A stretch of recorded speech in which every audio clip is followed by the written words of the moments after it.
looking up, even when I'm down. Got my head in the clouds and my feet on the ground. I got big dreams, gonna make them true. Keep pushing forward, it's all I can do. Hi, and welcome to video 2 of this series, Establishing Status. Last week we talked about establishing status by comparison. Looking at what people have, how much money they make, the kind of car they drive, the clothes they wear, the watch that they have, so on and so forth. And that's one way of establishing status. Today I want to talk to you about status by impact.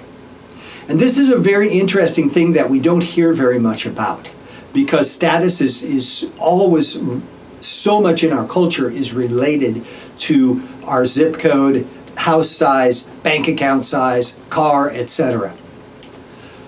What I think is most important, and the highest elevation of status that you can hold, is where you make the greatest impact.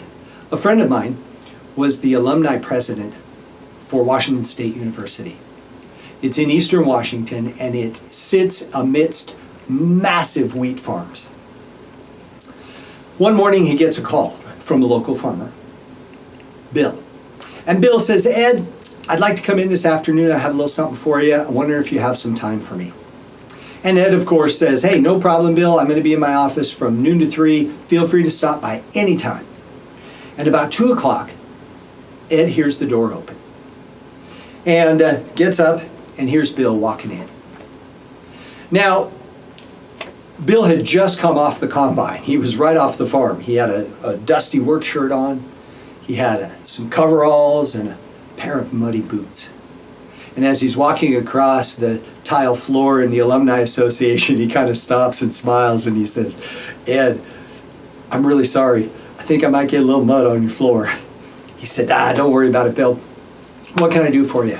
He said, "Well, I understand you guys are building your fitness facility, and I just, I wanted to give a little gift, and just to show my appreciation." And he reaches in his coveralls and he pulls out a kind of a little bit dirty envelope and hands it to Ed. And he said, "I want to mention something, Ed.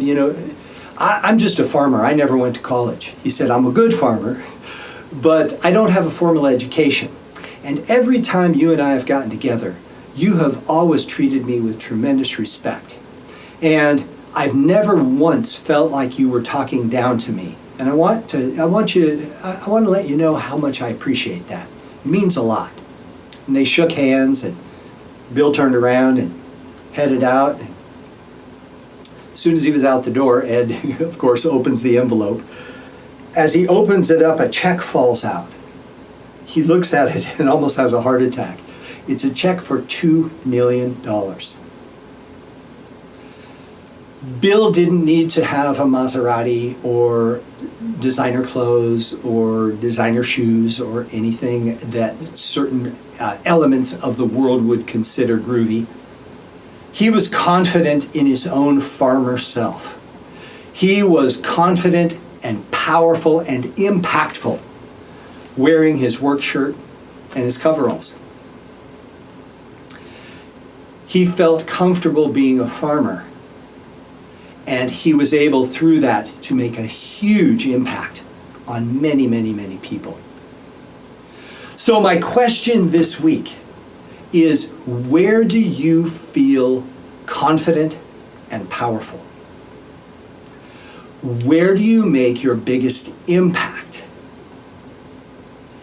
And can you let yourself feel the power of having status in that situation?